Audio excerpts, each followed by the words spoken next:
Bonjour à tous et à toutes, je suis Lord, bienvenue pour une nouvelle vidéo sur Lord's Room.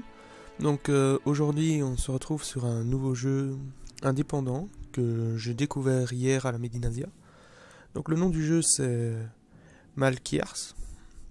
Donc c'est un jeu assez spécial parce qu'il est en même temps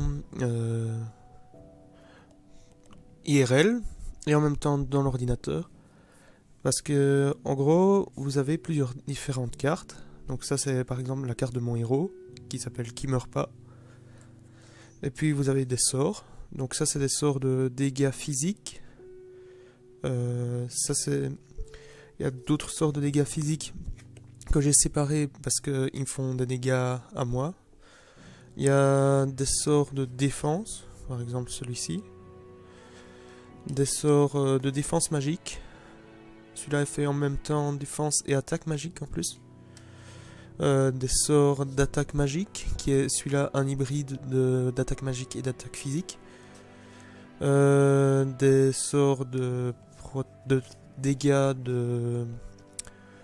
d'opposition. Donc en gros, c'est plus vous avez de protection, plus vous faites de dégâts. Des sorts d'amélioration qui améliorent les dégâts. Et puis il y a encore une autre catégorie. La catégorie des sorts d'attaque temporelle et de défense temporelle, ça c'est pour diminuer le temps de jeu. Enfin, en gros, c'est vous avez 30 secondes pour jouer votre carte pour le tour suivant. Donc sans plus attendre, je propose de lancer une petite partie en ligne pour vous montrer comment ça se joue. Donc, je vais scanner mon champion qui meurt pas. S'il veut bien s'afficher. Hein. Allez, voilà. Donc, c'est parti. Il est très beau. Hein. C'est un gobelin. Oh, qui meurt pas contre qui meurt pas. Vous allez très vite comprendre sa spécialité. Donc, je vais sans plus tarder commencer par une petite attaque, le coup d'estoc. Et le joueur va choisir soit de se défendre, soit de contre-attaquer. Et donc, je mettrai le lien pour acheter le jeu dans la description. Ça peut revenir assez cher parce qu'il faut acheter les cartes, mais sinon c'est franchement sympathique comme jeu. Donc visiblement, il n'a pas l'air très connecté. Donc son temps de jeu est arrivé à 0. Ah, il joue quand même. Il se défend. Et aucun de nous deux prend des dégâts. Bon.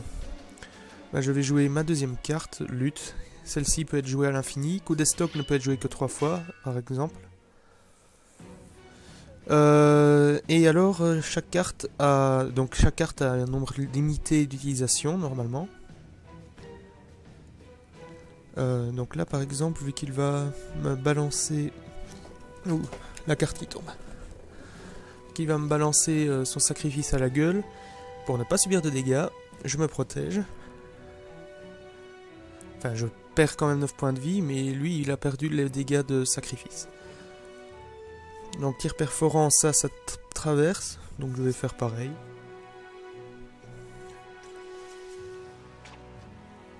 On s'affronte tous les deux à coups de tir perforant.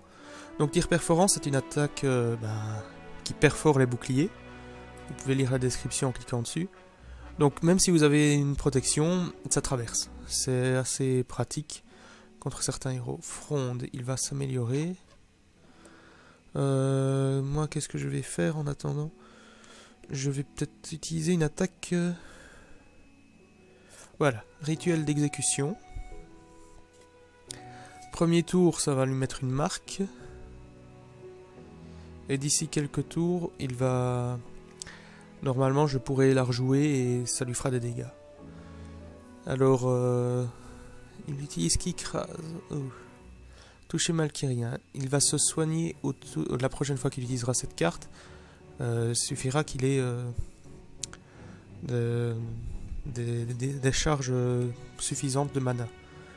Bon, en attendant, je vais rejouer un coup d'estoc.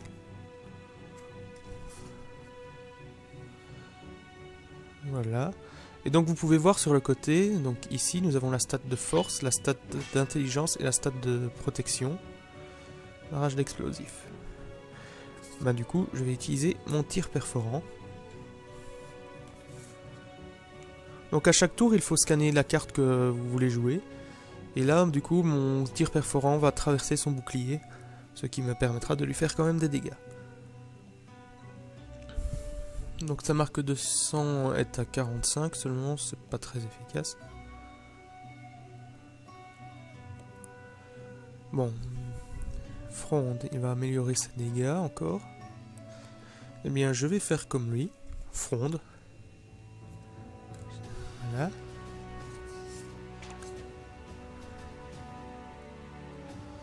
Et avec Fronde, je vais utiliser pointe d'ectopète. Non, ça coûte trop cher. Je vais utiliser une de mes attaques qui peut me faire des dégâts. Je vais utiliser qui crase car elle est gratuite. Donc celle-là, j'ai, je crois, 20% de chance de me prendre des dégâts. Et là, il se soigne. Eh bien, j'ai chargé suffisamment pour lancer pointe d'ectopète, qui fait énormément de dégâts. Et c'est une carte... Ah non, je ne peux pas encore. Normalement, d'après ce que j'avais compris, c'était une carte que l'on pouvait... où on pouvait rejouer juste après, mais ça doit être une autre. Je me suis trompé. Je ne maîtrise pas encore les cartes, j'ai acheté le jeu juste hier, comme je l'ai dit, donc c'est vraiment tout récent pour moi. Mais j'ai vraiment apprécié le jeu quand je l'ai essayé. Barrage d'explosifs, encore. Eh bien, soit. Mon troisième tir perforant.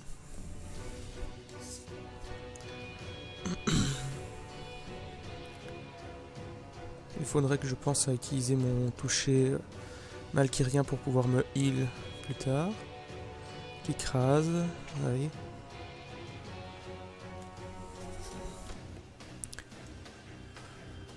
On va subir des dégâts. Et il est mort, mais qui meurt pas, ne meurt pas. Oui, en fait, quand il meurt, il revient à la vie avec moins d'attaque, moins de défense. Mais il revient quand même à la vie, quoi. On peut voir qu'il est en mode zombie. Bien moi je vais utiliser le deuxième toucher Malkirien pour me soigner. Ce qui me permet d'éviter les dégâts de sa première attaque. Pointe d'ectopète qui fait masse de dégâts. Et nous sommes maintenant à égalité. Seulement, moi, je peux encore lancer pointe d'ectopète. Et après, lui, il lui faut vraiment une attaque puissante en un coup pour m'achever.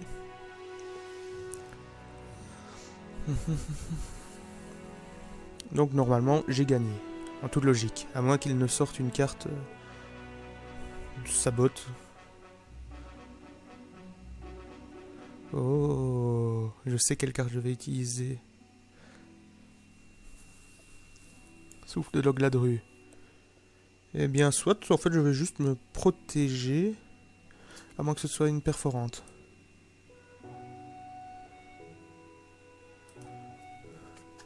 Eh bien non, je me protège et tu vas subir tes propres dégâts, espèce d'abruti. Voilà, il s'est tué lui-même. Tout simplement. Et victoire pour moi. Voilà. Donc on gagne des faveurs qui permettront de s'acheter des reliques pour équiper le champion, de l'expérience de champion et de l'expérience sur les sorts. Donc je vous propose normalement, mon champion doit avoir gagné un niveau. Voilà. Mon champion a gagné un niveau. Et je peux choisir de lui donner des statistiques.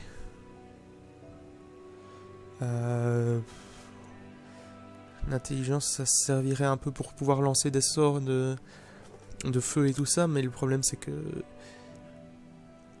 plus 1 d'intelligence, ça le fait pas. Enfin, quoique, à la longue, ça pourrait être utile. Mais je vais quand même mettre plus de force. Ah, j'hésite. Allez, plus de force. Voilà.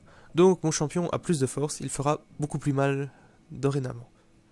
Donc, j'ai aussi de l'XP de carte, j'imagine. Donc, on va aller voir. Donc là, je peux améliorer la carte à partir de ce niveau-là.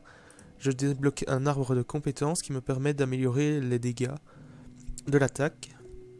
Et bon, ça va être assez long. Et pour les faveurs, c'est dans le reliquaire. Donc on met son champion. On peut choisir les reliques qu'on donne, par exemple, qui donne plus de santé, ou je sais pas là, plus 3 secondes. Ah, ça peut être pratique quand on joue contre certains héros. Parce qu'il y a un héros, sa spécialité c'est diminuer le temps que vous pouvez jouer. Ce qui est assez chiant pour les débutants.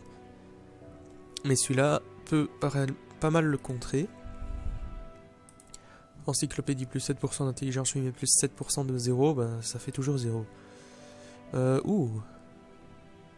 Ça, quand vous jouez un sort de soin, vous gagnez une marque de vitalité. C'est étrange. C'est étrange. C'est étrange. Couvre-bras de la grille. Je trouve stylé. Quand vous jouez un sort de foudre, ouais, c'est pour les mages quoi. Dague, plus de force et plus d'intelligence. Oui, mais plus 6% de 0, ça fait toujours 0. Oh.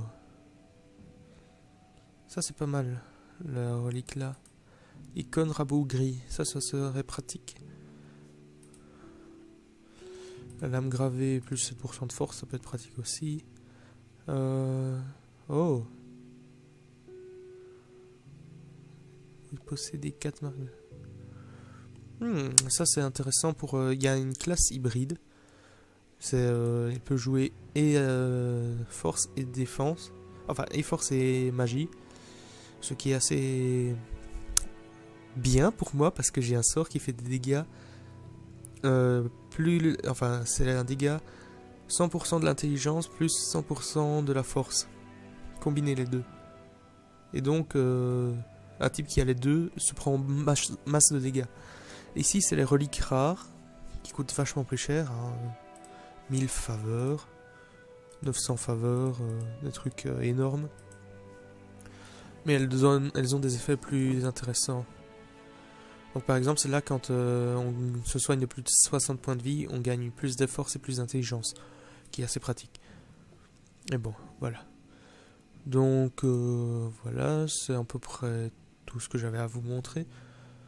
Donc je vous mettrai le lien dans la description pour le site pour acheter le jeu. Parce que sans le scanner, quoi, ce petit engin, vous ne pouvez pas jouer, parce qu'il faut à chaque fois scanner les cartes. Mais franchement, ça vaut le coup, c'est un très bon jeu.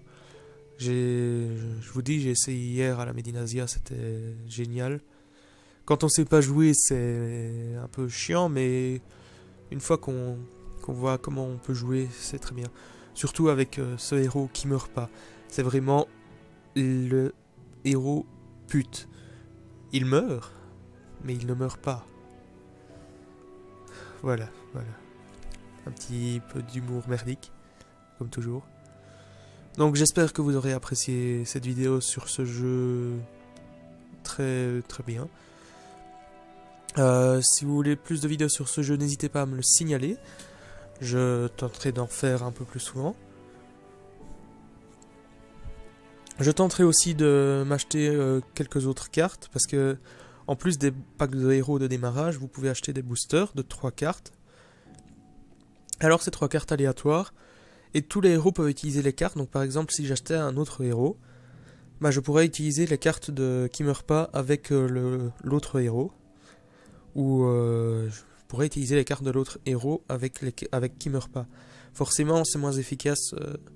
Par exemple, si vous utilisez un mage, et vous utilisez des techniques de qui meurt pas qui est un guerrier, voilà, c'est pas très pratique. puis voilà. Et puis donc dans les boosters, il y a moyen d'avoir même des cartes légendaires. Donc c'est assez intéressant. Mais d'après ce que j'ai vu, il y aurait seulement 3 ou 4 cartes légendaires dans tout le jeu. Mais ça m'étonnerait pas qu'ils en développent plus tard. Donc voilà, c'est la fin. Si vous avez aimé, n'hésitez pas à mettre un pouce bleu, à partager la vidéo. Et à vous abonner aussi si ce n'est pas encore fait.